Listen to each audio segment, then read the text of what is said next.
नाजरीन, ये है रेड लाइन। इमरान खान ने वो किया जिसका उन्होंने वादा किया, परवेज़ इलाही ने वो किया जो उन्होंने वादा किया इमरान खान के साथ। सूबाई असम्बली की तहलील के दरख्वास्त के ऊपर उन्होंने दस्तखत कर दिए और अब गवर्नर ने असम्बली तहलील करनी है। साथ ये भी बताया कि केपी की असम्बली भी परसों डिज़ोल्व हो जाएगी। ये बहुत बड़ी डेवलपमेंट्स हैं। नून लीग के लिए बहुत से झटके हैं पिछले कई माह से, लेकिन कल से जो झटके लगे हैं मेरे ख्याल में वो तमाम झटकों पर भारी हैं। राना सनाउल्लाह खान जो वफाकी वज़ीर दाखिला हैं और पंजाब मिशन को स्पीयर हेड कर रहे थे, हमारे साथ मौजूद हैं। राना साहब अस्सलाम वालेकुम। वालेकुम सलाम। तो राना साहब, ये अब मान लें कि परवेज़ इलाही और इमरान खान का आपके पास कोई सियासी तोड़ नहीं है और वो जीत चुके हैं और नून लीग को सुबकी उठानी पड़ी है। आपने जो कुछ कहा था कि नहीं होगा वो सब कुछ हो रहा है। मैं इन दोनों बातों से इत्तेफाक नहीं करता, और अगर ये जो इन्होंने एडवाइस साइन की है चीफ मिनिस्टर ने, अगर ये गवर्नर हाउस मौसूल हो जाती है, जो कि अभी तक नहीं हुई। अब से 5 मिनट पहले मेरी सेक्रेटरी टू गवर्नर से बात हुई है। उन्होंने कहा कि जब मौसूल होगी तो हम आपको बता देंगे।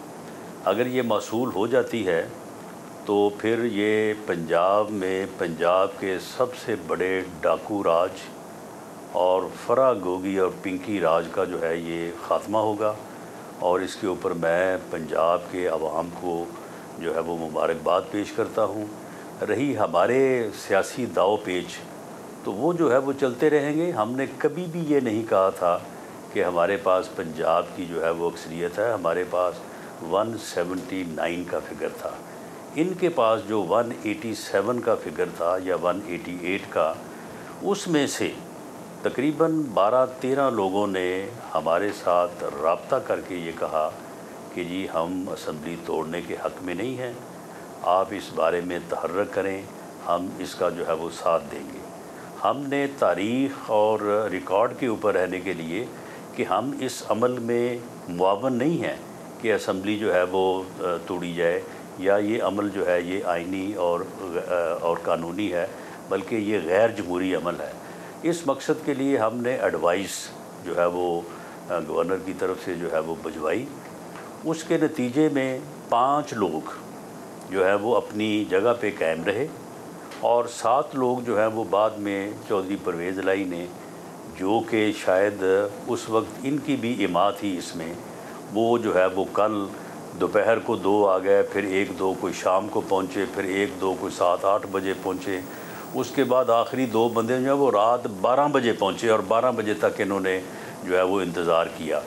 तो उसके बाद जो है वो इन्होंने 186 का फिगर टच किया है, जो कि यानी लेटेस्ट फिगर है। यानी 1 वोट भी कम होता तो ये एतमाद का वोट जो है वो ना होता। तो इस राना साहब कथा कलामी होती है, जो व्यूअर मेरे देख रहे होंगे और आपकी बात सुन रहे होंगे, वो कहेंगे कि राना साहब बुनियादी तौर पर कह रहे हैं कि अंगूर खट्टे हैं। माजरत के साथ आपकी क़यादत ने तमाम जोर लगाया। देखें नवाज शरीफ साहब ने कहा असेंबली डिसॉल्व नहीं होनी चाहिए, नहीं आपने कहा असेंबली डिसॉल्व नहीं होगी, सुन ले प्राइम मिनिस्टर ने कहा कि असेंबली डिसॉल्व नहीं होनी चाहिए। आपने तमाम अंडे, नहीं हम अभी कहते हैं, आपने तमाम अंडे, नहीं बात सुने, बात ये हम अब भी ये कह रहे हैं कि असेंबली तोड़ने का अमल गैर आइनी है, गैर जमहूरी है, ये गलत अमल है। हम इसमें मुआवन, अगर आप मुझे देखें, आप देखें कि अगर इनके लोग हमें आके कहें और रिकॉर्ड आके कहें, चीफ मिनिस्टर जो है वो ख़ुद कहे कि 99.9 लोग जो हैं असेंबली तोड़ने के हक़ में नहीं हैं, और अगर हम ये भी ना करते कि गवर्नर एडवाइस भी ना करता, तो असेंबली टूटने के बाद इस बात का हमारे पास क्या जवाब था कि जी आप तो खुद मुआवन है इसमें, आपने तो खुद इसमें हिस्सा लिए। मुआवनत की बात नहीं है राना साहब, आपने नारे मार मार के उनको कहा कि जी, आपने कहा जी कि आप अपने नंबर दिखाएं, उन्होंने नंबर दिखा दिए। आपने उससे पहले कहा डिसॉल्व करके दिखाएं, उन्होंने डिसॉल्व कर दी। आपने कहा मैं पंजाब साथ लेके जाऊंगा, आपने कहा पंजाब में साथ लेके जाऊंगा, पंजाब आपके हाथ में नहीं रहा। लेकिन इसके बावजूद आप कह रहे हैं कि आपके हाथ गया है। अगर आपकी बात दुरुस्त है ना, अगर आपकी बात दुरुस्त है कि एडवाइस आ गई है तो पंजाब साथ आ गया है। डाकू राज जो है वो फिर अगले 48 घंटे की मार है, ख़त्म हो गया। नहीं तो वो तो उन्होंने खुद खत्म किया ना, आपका इसमें क्या करना है? उन्होंने तो इंतखाबात करवाने थे, उन्होंने अपने तमाम अहदाफ हासिल किए। नहीं, इसमें हमारा देखिए, बात सुने, आज भी सुबह 9 बजे चौधरी परवेज़ लाई ने हमारे एक सीनियर रुकन को जो है वो फ़ोन किया और उसे कहा कि आप जो है ना वो को अदम एतमाद की तहरीक जो है वो मूव कर दें ताकि मैं असम्बली जो है वो ना तोड़ूँ। तो हमने कहा कि भाई नहीं, अब पहले आपने जो बात की थी और आपने बंदों को भी जो है वो पहले बंदों को इधर भेजा, उसके बाद फिर उनको मनाया और आपने हलफ दिया है कल उन लोगों को कि जी मैं असम्बली नहीं तोड़ूंगा। तो आप जाने, आपका हलफ जाने और इमरान खान का जो है वो बयानिया जाने। हमने तारीख़ के दुरुस्त साइड पे खड़े होने के लिए कि हम इस अमल के हक़ में नहीं हैं, हम इस हक़ में नहीं है कि असम्बली जो है वो तोड़ी जाए। हमने अपनी कोशिश, राना साहब, आपने तारीख के सीधे हाथ पे खड़े होने के लिए काम नहीं किया था, आपने अपना चीफ मिनिस्टर लाने के लिए काम किया था, आपने अपनी हुकूमत बनाने के लिए काम किया था, आपने तारीख के अंदर कोई अपना नाम सुनहरी अल्फाज में लिखवाने के लिए, पावर पॉलिटिक्स है ना जी, नहीं पावर पॉलिटिक्स है उसके जी। नहीं सुन ले, क्या हमने कभी ये कहा था कि हमारे पास अक्सरियत है? हमने 179 का फिगर जो है ये एक बार नहीं 10 बार जो है वो दोहराया। लेकिन आप रन ऑफ इलेक्शन के ऊपर तकिया कर रहे थे ना, आप रन ऑफ इलेक्शन के ऊपर तकिया कर रहे थे। रन ऑफ इलेक्शन जो है, नहीं सुन ले ना, रन ऑफ इलेक्शन जो है वो कम से कम 12 लोगों के 13 लोगों के जो है वो इस साइड पे ना जाने से रन ऑफ इलेक्शन में हमारी कामयाबी होती ना, 2 या 3 या 4 लोगों से। तो ये 81 का फिगर तो इन्होंने परसों भी हासिल किया था, कल भी ये पहले 81 पे बैठे रहे, फिर एक आ गया, फिर दूसरा आ गया। जो लोग बाहर थे उनमें से भी 3 लोग जो हैं वो कल पहुँचे हैं। तो ये सारा देखिए, ये राना साहब उन्होंने अपनी पार्टी को, इत्तेहाद को इकट्ठा रखा। You have to acknowledge that. जी नहीं, बात ये है कि देखिए, पार्टी में जब डिस्कशन होती है, हमारी पार्टी में भी एक बड़ी मजबूत राय थी कि इनको असम्बलियाँ तोड़ने दें और हमें इलेक्शन के लिए जो है वो तैयार होना चाहिए। आपके इल्म में होगा कि मैंने जो है वो पंजाब का अजलास बुला के तो बाकायदा न सिर्फ इलेक्शन की तैयारी बल्कि मियाँ नवाज शरीफ साहब के वापसी पे इस्तकबाल की तैयारी की भी कॉल दी थी। उसके बाद एक फिर दूसरा नुक्ता नज़र था कि जी आप ये देखें कि जब उनके लोग भी कह रहे हैं और आपके लोग भी कह रहे हैं, क्योंकि हमारी जो पंजाब की पार्लिमानी पार्टी थी उसका भी ये प्रेशर था कि जी आप इस तरह से तो ना करें कि आप बिल्कुल अपना आइनी और कानूनी किरदार ही जो है वो उसको आप जो है वो छोड़ के बैठ जाएं। तो हमें जो है ये एडवाइस जो है वो करनी चाहिए।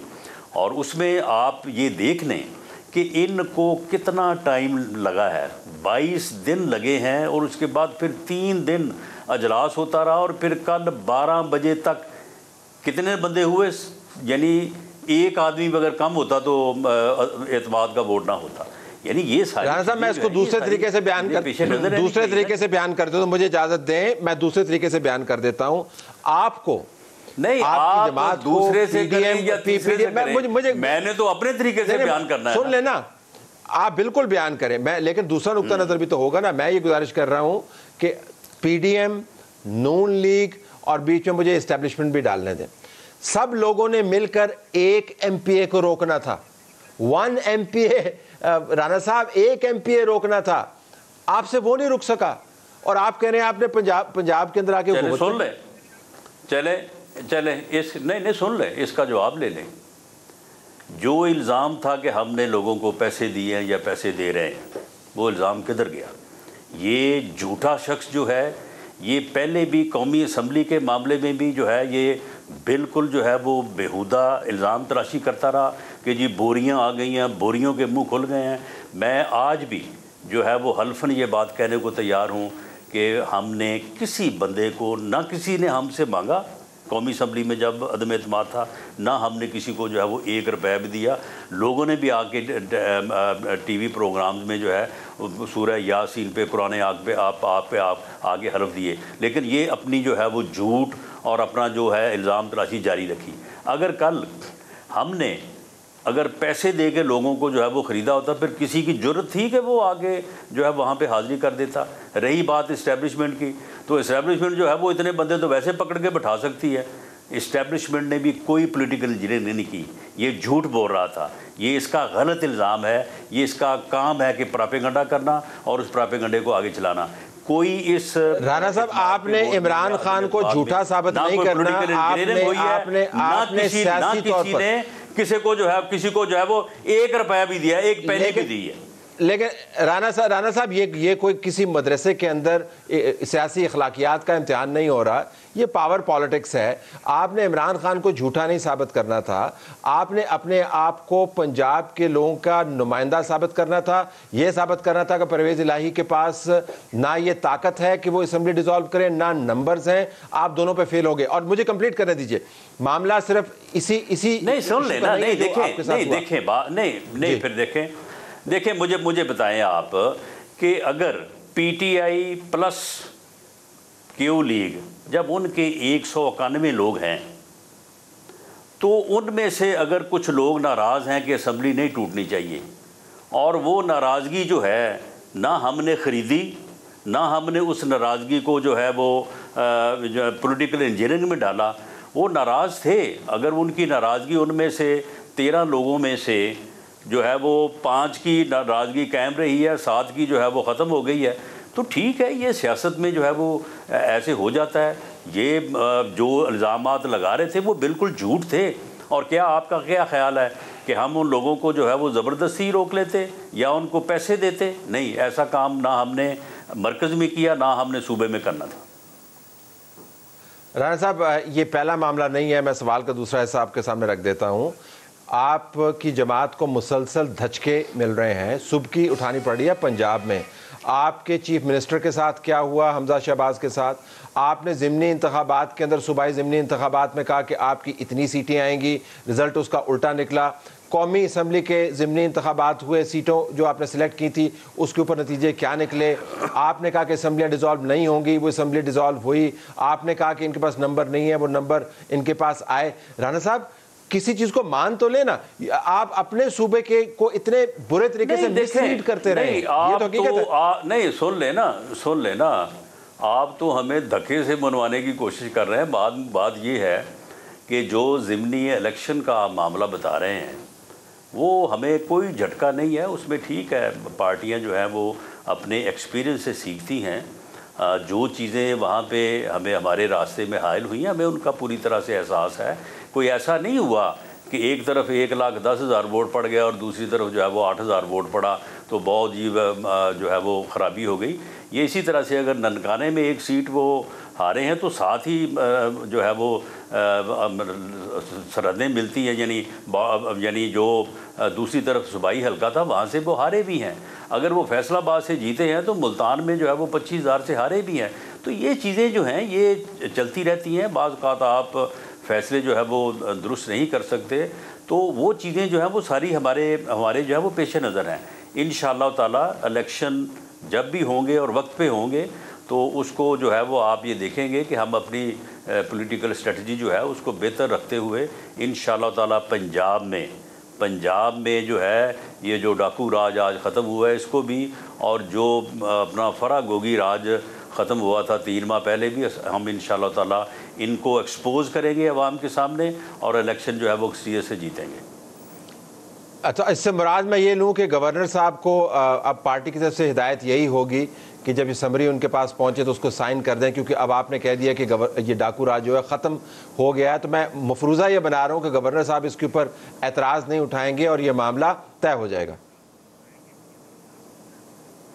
नहीं, देखें, इसमें ये है कि अगर कोई आदमी, अगर वज़ीर आला असम्बली तोड़ने की बात करे और साथ ये भी कहे कि 99% लोग असम्बली तोड़ने के हक़ में नहीं है, तो गवर्नर जो है उसकी ये कॉन्स्टिट्यूशनल ड्यूटी है कि वो उस चीफ मिनिस्टर को कहे, और फिर जब वो 1 तारीख दे उसके बाद फिर अगली दे, फिर उसके बाद अगली तारीख दे, फिर एक दिन आगे बताए कि जी मैं फ़लाँ तारीख को जो है वो तोड़ूँगा।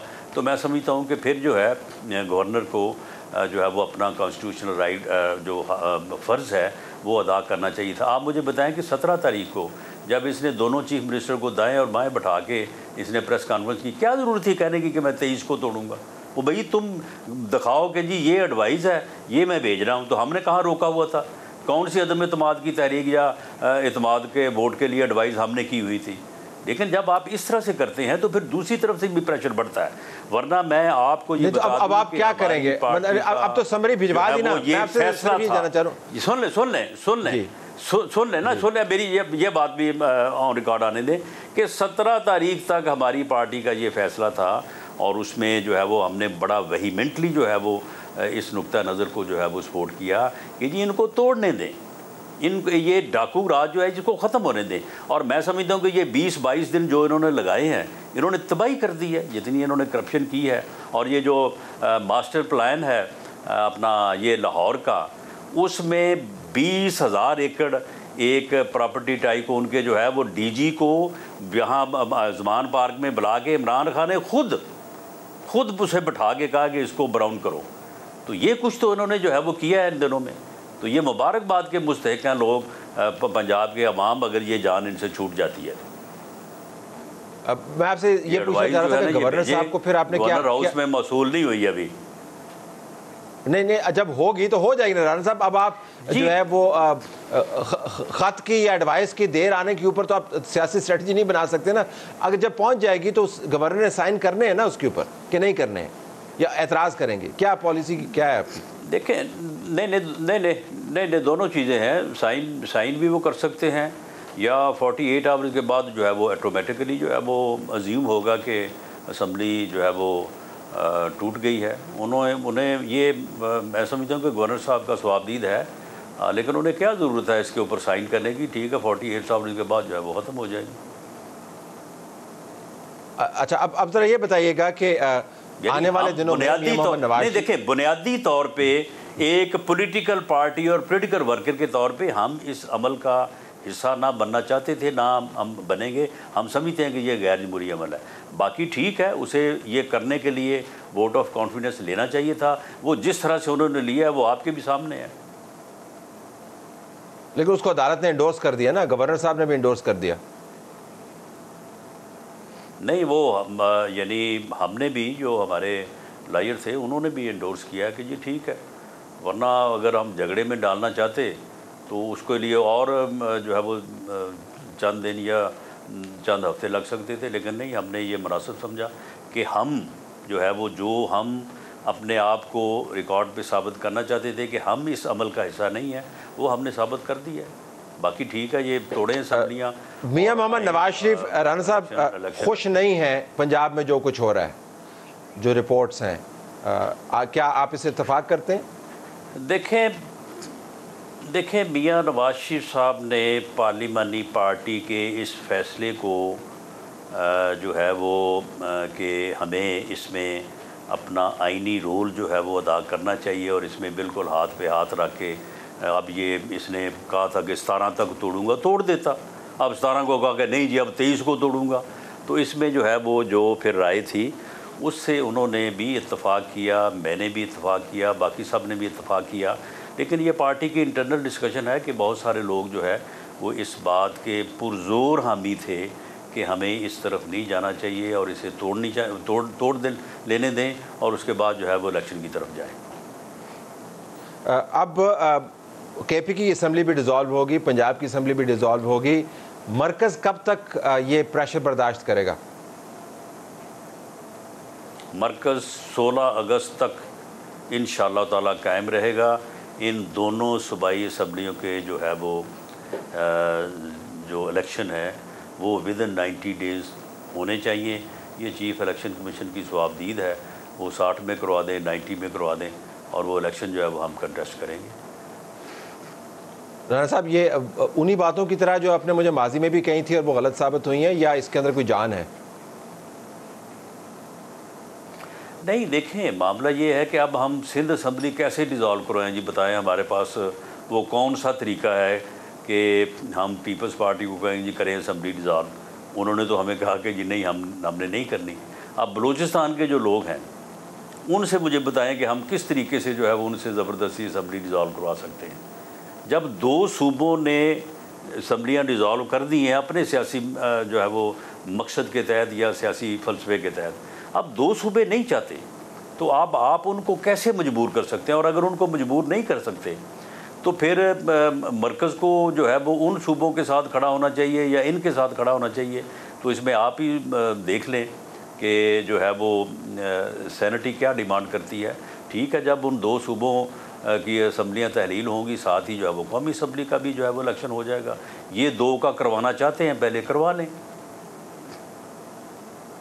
मैं ब्रेक में जा रहा हूँ, लेकिन साहब आपके लिए मैं बड़ा सवाल छोड़ के जा रहा हूँ और भी बहुत सारी डिमांड भी है मेरे जर्नलिस्ट सहाफ़ियों की, दोस्तों की, कि आपसे ये सवाल लाजमी पूछें। और उसका ताल्लुक़ है कि क्या इस्टेब्लिशमेंट ने खामोशी से आपके साथ हाथ किया है या नहीं। ब्रेक के बाद जी प्रोग्राम में खुशामदीद नाज़रीन। राना साहब, मैं सवाल आपके पास छोड़ गया, वजाहत में कर देता हूँ। ख्याल ये है कि आपने बहुत सारी चीज़ें आउटसोर्स कर दी और इस्टेब्लिशमेंट ने बुनियादी तौर पर यह फ़ैसला किया हुआ है, और ये अल्टीमेट कॉन्स्पिरेसी थीरी है, मैं इस पर यकीन नहीं करता, लेकिन तज्ज़ियाती तौर पे ज़रूरी है इसके ऊपर क्लैरिटी कि जिस पार्टी की मरकज़ में हुकूमत होगी पंजाब उसके पास नहीं होगा। और ये तमाम मामला बुनियादी तौर पर आपकी जमात को पंजाब में कट डाउन टू साइज़ करने के लिए है। मियाँ नवाज शरीफ वापस आएँ, मरियम नवाज़ वापस आएँ, पंजाब में आपकी हुकूमत हो, मरकज़ में आपकी हुकूमत हो। कौन सी इस्टेब्लिशमेंट चाहेगी कि इमरान खान के झंझट से निकल के आपके हवाले पंजाब और मरकज़ कर दें? देखें, ये जो थ्योरी है, मेरा ख़्याल है कि ये किसी ज़माने में या किसी वक्तों में तो जो है वो इम्प्लीमेंट होती रही है या करने की जो है वो कोशिश की जाती रही है, लेकिन इस एक्सरसाइज में ये खालिसतन हमारी पार्टी का फ़ैसला था। इस फ़ैसले में पहले ये राय जो है वो प्रीवेल कर गई कि हमें जो है वो इनको असम्बली तोड़ने से नहीं रोका जाना चाहिए, ये तोड़ें और उसके बाद जो है वो हम इलेक्शन में जाएं। मैंने पार्टी लीडरशिप की इजाज़त से जो है वो पंजाब का इजलास बुलाया और वहाँ पे ये फ़ैसले अनाउंस किए, इलेक्शन की तैयारी शुरू की, मियाँ नवाज शरीफ साहब के इस्तकबाल की तैयारी जो है वो शुरू की। उसके बाद 17 को इसने कहा था कि 17 तक मैं तोड़ दूँगा। जब 17 को इसने नहीं तोड़ी और फिर आगे 23 की डेट दे दी, तो उसके ऊपर जो है वो फिर पार्टी में जो दूसरा नुक्ता नज़र था वो भी हमारे पार्टी के मोअज़्ज़ज़ अरकान का था, और पार्टीज़ में जो है वो अपनी अपनी एक राय होती है। तो फिर वो जो है वो नुक्ता नज़र प्रीवेल कर गया कि जी इस तरह से तो अब हमें नहीं करना चाहिए और गवर्नर को अपना आइनी फरीज़ा जो है वो अदा करना चाहिए। तो इसलिए इसमें इस्टेब्लिशमेंट ने तो किसी मौके पे भी ना तो हमें ये कहा कि आप करें, ना कहा ये ना करें। और जहाँ तक लोगों की बात है, बंदों को घेरने की या बंदों को ख़रीदने की या बंदों को पकड़ने की या किसी जगह पे बिठाने की, तो आपको पता ही है कि इस्टेब्लिशमेंट इतनी भी अनएक्सपीरियंस नहीं है। अगर वो करती तो अगर हमारे साथ वो बात करते तो फिर वो ज़रूर करते, लेकिन जब ऐसा था ही नहीं तो इस बारे में उन्होंने कत्तन जो है वो ना तो हमें इस बारे में कोई एडवाइस दी और ना ही इस बारे में कोई मदद की। लेकिन मैं मदद और एडवाइस की तो बात ही नहीं कर रहा, मैं तो ये कह रहा हूँ कि शायद आपने ये जो लार्जर स्कीम ऑफ थिंग्स है उसको मिसरीड किया हो। आपने ज़ाती तौर पर नहीं, आपकी जमात ने। मसलन आज MQM के तमाम धड़े जो हैं वो इकट्ठे हो गए हैं। आप पाकिस्तान पीपल्स पार्टी से बात करें, आप जमात इस्लामी से बात करें, बल्कि मेरे प्रोग्राम के ऊपर वसीम अख्तर साहब ने, जब मैंने उनसे ये सवाल किया कि क्या इस्टेब्लिशमेंट आपको कह रही है कि आप इकट्ठे हों, तो उन्होंने इनकार नहीं किया। उन्होंने कहा जी कि अगर कोई अच्छाई के लिए इकट्ठा कर रहा है तो इसमें हर्ज क्या है। तो आपके ख्याल में एक ऐसा मुल्क जो 72 साल से ख़ास तरीके से चलाया जा रहा हो, यकदम उसके अंदर ये सारी चीज़ें अज खुद हो रही हैं? नहीं, देखें, अज खुद ही हो रही है। अब देखें, मिसाल के तौर पे जब अदम एतमाद की तहरीक हमने मरकज़ में पेश की तो लोग उनके पास गए, इस्टेब्लिशमेंट के पास, कि जी क्या हुक्म है। उन्होंने कहा कोई हुक्म नहीं है, आप अपनी मर्ज़ी करें। तो लोग बड़े तंग थे खान साहब से क्योंकि ये उन्हें मिलते नहीं थे, और जब मिलते थे तो उनके साथ जो है वो इनका लहजा दुरुस्त नहीं होता था।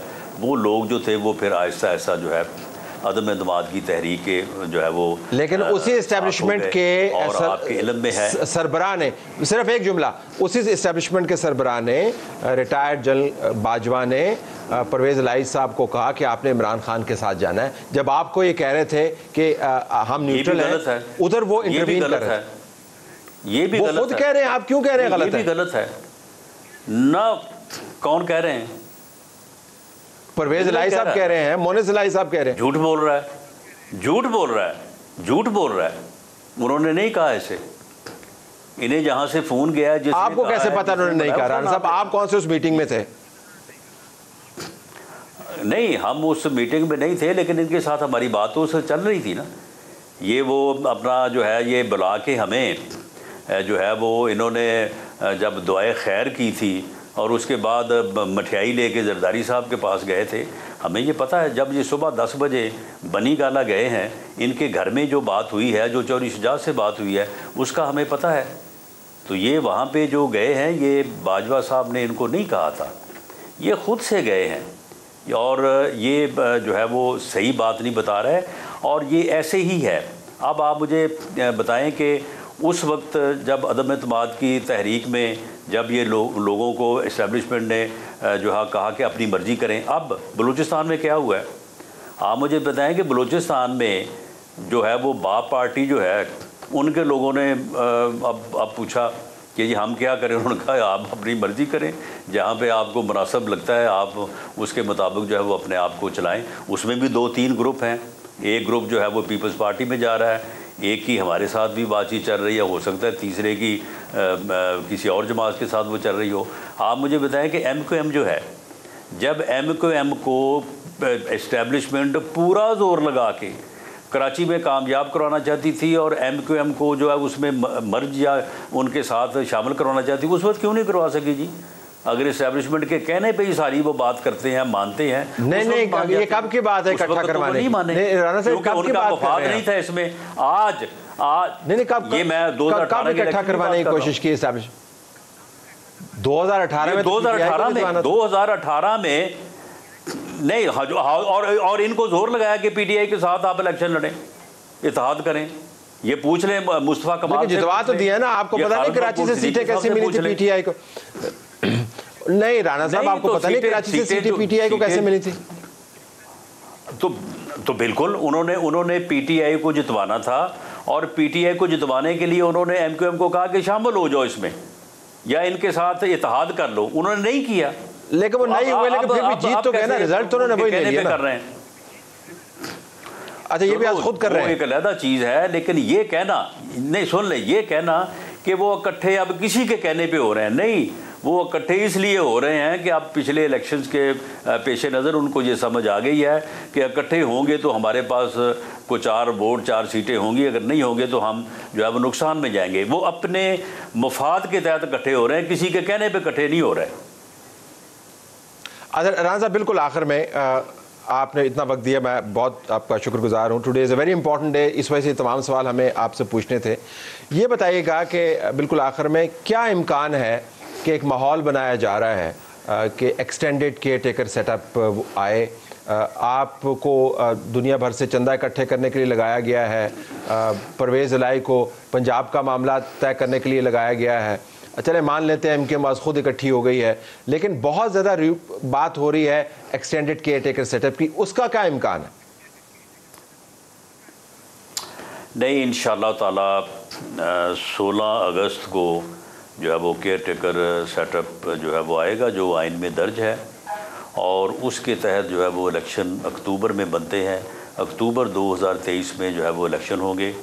उससे आगे बिल्कुल कोई एक्सटेंडेड वर्जन नहीं होगा, नहीं होना चाहिए। और जहाँ तक कि इनका तल्लक है कि ये 2 सूबाई असम्बलियों का इलेक्शन पहले करवाना चाहते हैं, आइन इसको फेवर नहीं करता।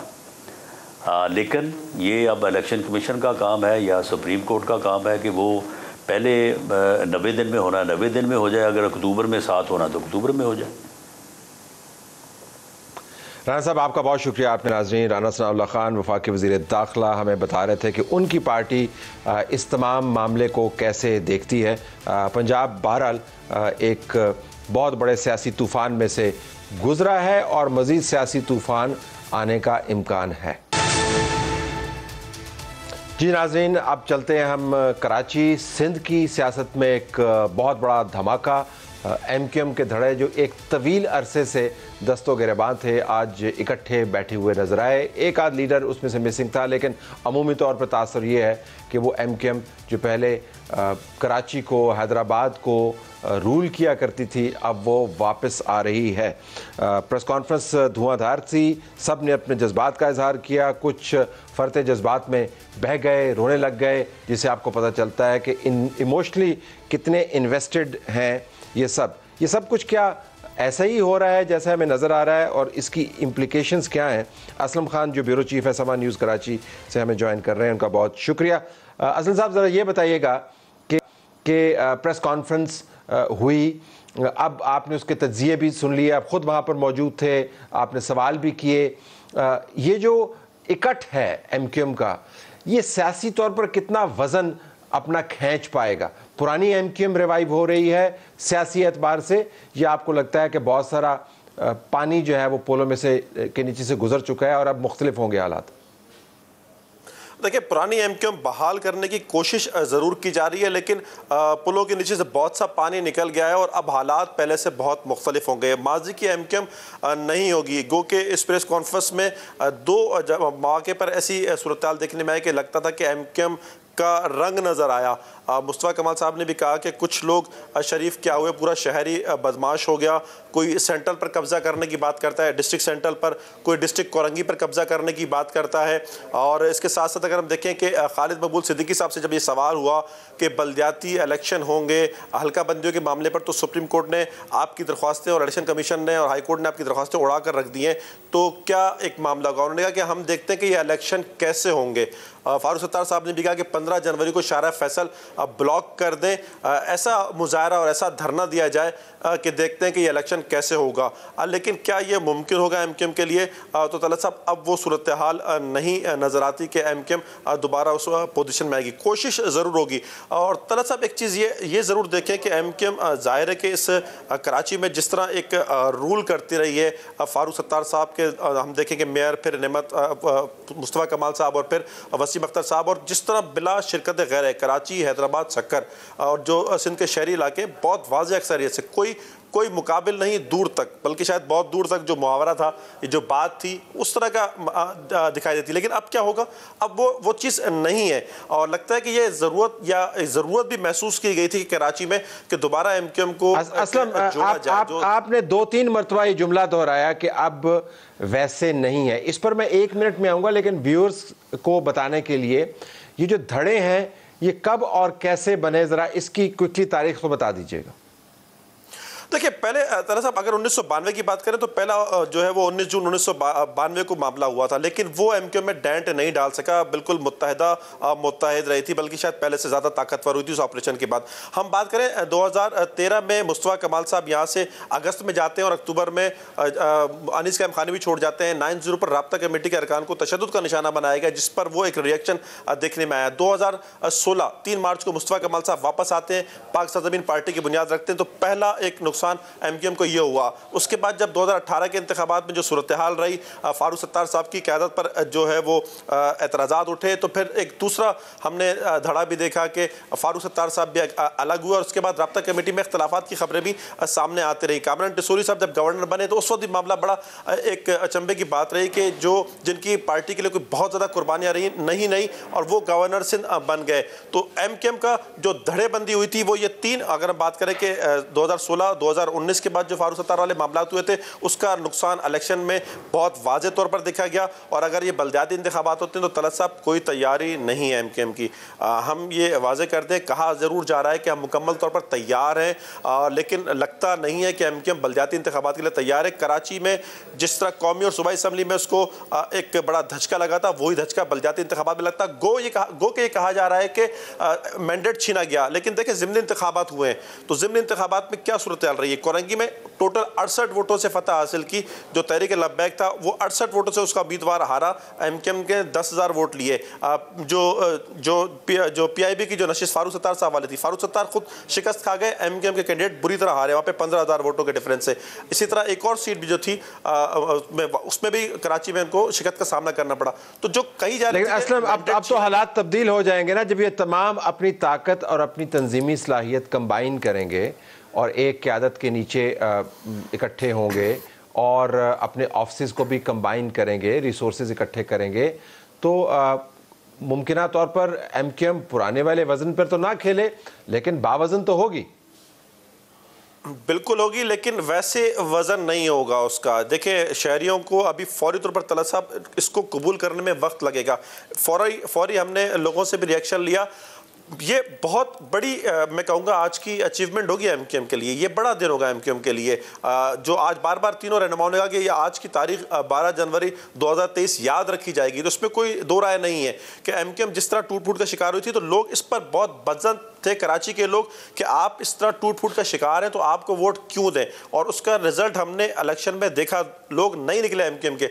ज़िमनी इंतखाब में हम देख रहे हैं लोग नहीं निकले। बार बार सवाल करते हैं कि जब आप खुद टुकड़ों में गए, एक टुकड़ा एक धड़ा तो 1992 का बना, गो कि उसमें आफाक अहमद के साथ आमिर खान साहब थे। आमिर खान की वापसी हो चुकी थी, लेकिन दीगर आफाक साहब इतनी मजबूत पोजीशन में नहीं है। लेकिन जो मुस्तफ़ा कमाल साहब और फारूक सत्तार साहब, इन्होंने इतने वोट नहीं लिए ज़िमनी इंतखाब में। लेकिन यह ज़रूर है कि लोगों को मायूसी ज़रूरी कराची में, जो एमक्यूएम पतंग के निशान पर जो लोग इकट्ठे होते थे, वो इनके आपस में तकसीम से और इनके अलग-अलग निशान पर जाने की वजह से लोगों में नाराज़गी बढ़ी और एमक्यूएम का वोटर घर बैठ गया। अब वापस आएगा, इस पर कोई शक नहीं, कोई दो राय नहीं कि वो वापस आएगा। लेकिन तलत साहब ये बात रहे, ये भी रिकॉर्ड पर कि एमक्यूएम का वोटर बहुत नाराज़ है, इनको मनाने में वक्त ज़रूर लगेगा। अगर परसों इलेक्शन हो जाएंगे तो मैं कहता हूं कि ये रिजल्ट वो नहीं होगा जो एमक्यूएम देख रही है, जो चाह रही है। I have to leave it there. आपका बहुत शुक्रिया नाज़रीन। अब बात हमें ख्वाजा इज़रारुल हसन साहब ज्वाइन करेंगे एमक्यूएम पाकिस्तान। नाज़रीन, मैंने जिक्र किया था कि ख्वाजा इज़रारुल हसन साहब एमक्यूएम पाकिस्तान से हमें ज्वाइन करेंगे, लेकिन वो ज्वाइन नहीं कर पाए। वो सेगमेंट हमने स्किप कर दिया है। हमने एक और पर्सपेक्टिव भी लेना है। अमीर जमात इस्लामी हाफिज़ नईमुर रहमान साहब हमारे साथ मौजूद हैं इन डेवलपमेंट्स पे। हाफिज़ साहब, बहुत शुक्रिया। एमक्यूएम की क़यादत ने जो इकट्ठी हुई आज, वाज़ेह अंदाज से कहा है कि वो बल्दियाती इंतखाबात वक्त पर नहीं होने देंगे और शाराए फैसल के ऊपर एहतजाज के ज़रिए वो ये मामला तय करेंगे। आपका पॉइंट ऑफ व्यू मैंने देखा, आप अगर वो एहतजाज करेंगे तो आप क्या करेंगे? एहतजाज तो देखें, उनका हक है, वो करें। ज़ाहिर है उनका जो भी ओपिनियन है वो एहतजाज करें, इस पर तो किसी को इख्तलाफ नहीं है। लेकिन वो ये रिट को कैसे चैलेंज कर सकते हैं? इलेक्शन कमीशन एक इदारा है। देखें, इलेक्शन कमीशन एक रियासती इदारा है, फिर हुकूमत है, फिर उसके बाद इलेक्शन कमीशन ने फौज को तलब किया है। अगरचे कि वो जो है वो उन्होंने कहा है कि मोबाइल रहेगी वो, लेकिन वो एक क्विक रिस्पांस फोर्स के तौर पर रहेगी। रेंजर्स को तलब किया है, पुलिस को तलब किया है, एजुकेशन डिपार्टमेंट के लोगों को तलब किया है। अब अगर एक पार्टी ये कहे कि चूंकि हम मिल गए हैं तो हमें जो है वो मिलने के बाद ये मौका मिलना चाहिए कि इलेक्शन ना हो, और वो कहे कि जरा मैं सड़क पे बैठ जाऊं और इलेक्शन कराएं, तो ये तो फिर रियासत को चैलेंज कर रहे हैं आप, उसकी रेट को चैलेंज कर रहे हैं। तो फिर तो रियासती इदारों को सोचना चाहिए ना। और ये जुर्रत उनको दे कौन रहा है? ये भी तो सवालिया निशान है। नहीं, आप सवालिया निशान हटाएं और इसको इसके ऊपर बयान दें ना, बताएं आपके ख्याल में कौन दे रहा है उनको शायद? नहीं, मैंने तो आज जो है वो ये बात कही है कि जब हमारे आर्मी चीफ साहब ये कहते हैं और इस्टेब्लिशमेंट की तरफ से बात वाज़ेह तौर पर आती है कि हम एपॉलिटिकल हैं, तो अगर इस्टेब्लिशमेंट में से कोई इदारे या इदारों के कुछ अफराद इस तरह की चीज़ कर रहे हैं कि वो पार्टियों का मर्जर करवाएं और वो उनको इस तरह से गाइड करें या उनके साथ चलें कि वो इलेक्शन के अमल को ही मुलतवी करवाने की कोशिश करें, तो फिर इसका नोटिस आर्मी चीफ को लेना चाहिए। लेकिन आप साहब, मैंने आपके इंटरव्यू से पहले राना सनाउल्लाह से बात की और मैंने उनसे सवाल पूछा कि ये मार्केट के अंदर बात फैल रही है कि इनको इकट्ठा किया जा रहा है। उन्होंने फ्लैटली डिनाई किया। उन्होंने कहा कि इसके अंदर कोई सच्चाई नहीं है और बहुत सारे वाकयात हम साजिश से जोड़ते हैं, ऐसी बात नहीं है। अच्छा, चलें ठीक है, अगर नहीं है तो फिर वो भी पता चल जाएगा। देखें, एमक्यूएम तो इस वक्त जो है ना पब्लिक में बिल्कुल गैर मारूफ है और ये सारे लोग मिल जाएंगे ना और तासुर खराब होगा, इसलिए कि ये सब लोग एक दूसरे के खिलाफ वो बातें कर चुके हैं कि जब मैं तो किसी और कौम की तो बात ही नहीं करता, महाजिर अवाम में ये नहीं जा सकते। मैं आपको यकीन करिए, महाजिर अवाम में मूवी नहीं कर सकते सही तरीके से, इनके अपने लोग इनसे बददिल हैं और वो कह रहे हैं कि यार आपने दिया क्या है हमें लाशों के सिवा, बर्बादी के सिवा, और पीपल्स पार्टी के आशीर्वाद हासिल करते रहे, हमारा मैंडेट बेचते रहे। अभी भी देखें ना, इनके पास एक मौका आया था मार्च में, ये डिलिमिटेशन भी ठीक करवा सकते थे और इख्तियारात भी ले सकते थे, इलेक्शन भी करवा सकते थे, लेकिन इन्होंने वो मौका से फायदा नहीं उठाया। 2 वजारतें ले ली, एक सेनेटरशिप के लिए बात की और एक जो है वो गवर्नरशिप ली, और कराची को कुछ भी नहीं मिला। आप कराची में रह चुके हैं, 3.5 करोड़ लोग यहाँ रहते हैं। हालात तो देखें इस वक्त कराची के बदतरीन सूरत हाल से दो चार है, कोई पूछने वाला नहीं है, कोई वाली वारिस नहीं है, लेकिन उन्होंने शहर के लिए, उसके यूथ के लिए, उसकी तालीम के लिए, उसके रोजगार लेकिन मुहाजिर वोटर भी तो आपको नजर आता है, वो उसको कोई सर पैर सियासत का नजर नहीं आ रहा है इस वक्त। आपकी जमात जो है उसका वोट बैंक है, लेकिन वो नजरियाती कारकुन है, वो लिंग्विस्टिक कारकुन नहीं है। पीपल्स पार्टी की एक अपनी उठान है, पीटीआई का हाल हमने देख लिया है। तो बहुत बड़ी तादाद में उर्दू स्पीकिंग वोटर तो मौजूद है, और ये जब इकट्ठे होंगे तो वो वोटर की तरफ जाएगा तो सही नहीं जाएगा। उसकी रीजन है ना, देखें कैंटोनमेंट बोर्ड के इंतखाबात हुए, उन इंतखाबात में जमात इस्लामी एमक्यूएम से बड़ी पार्टी के तौर पर सामने आई, हमसे 1/3 वोट उन्होंने कम लिए। अभी ज़िमनी इंतखाबों में भी आपने देख लिया। अब पॉलिटिकल ओपिनियन, जब तक इलेक्शन नहीं होता तो जो साइंटिफिक सर्वेज होते हैं वही वैलिडेट करते हैं अवामी राय को, तो हमने तो नहीं करवाया। पल्स कंसल्टेंट का सर्वे है, 51% लोगों ने कहा कि हाफिज नईमुर रहमान को मेयर होना चाहिए। बाकी ये सब मिलाकर भी जो है वो 49 भी नहीं बने। लेकिन एमक्यूएम इकट्ठे होने से पहले का सर्वे है, ये इकट्ठे होने का बाद तो हो जाए इकट्ठे। देखिए इनके पास कौन होगा, उनके पास कौन होगा जिसको ये सामने रखेंगे। फिर सीधी बात ये है कि भाई अब 35 साल का बैगेज है, नस्लें तब्दील हो गई हैं। अब वो बात थोड़ी रही है कि जो पहले हुआ करता था कि जनाब, और ये जो उन्होंने आज लैंग्वेज इस्तेमाल की है, असल में तो उन्होंने यही कोशिश की है कि हम वही वाली लैंग्वेज इस्तेमाल करें, मौला जट वाली, कि नहीं होने देंगे। अरे भाई कैसे नहीं होने देंगे, आप हैं कौन जो नहीं होने देंगे? अब वो वाली कहानी थोड़ी है। तो इसलिए मैं समझता हूँ कि अब एमक्यूएम को उस तरह का फेवर नहीं मिलेगा आवाम से, और सबसे ज्यादा महाजिर आवाम इनसे तंग है। इसलिए अब देखें, पॉलिटिकल पार्टी के हैसियत से इलेक्शन लड़े ना, फिर भाग क्यों रहे? हम तो ये कह रहे हैं भाई ठीक है, आप हो गए होंगे बहुत पॉपुलर, अचानक से आप मिल गए, पॉपुलर हो गए, आ जाए। आप टूटे थे, आप जुड़ गए, हमें तो कोई इतराज नहीं। I have to leave it there Hafiz साहब, I have to leave it there. बहुत शुक्रिया ज्वाइन किया नाज़रीन। बिल्कुल आखिर में आज जो हमने ट्वीट सेलेक्ट किया है, ट्रेंड्स के अंदर पीएमएलएन के लीडरान की ट्रोलिंग बहुत हो रही है, नाम लेके तस्वीरें बना के मीम्स बना के ट्रोलिंग हो रही है, रेजोल्यूशन के ऊपर ट्रेंड्स चल रहे हैं। ट्वीट जो हमने सेलेक्ट किया मोने सलाई साहब का है, जिसके अंदर उन्होंने बताया है कि ये वादा पूरा हो गया और हम इमरान खान को इंशाल्लाह बतौर प्राइम मिनिस्टर वापस देखेंगे।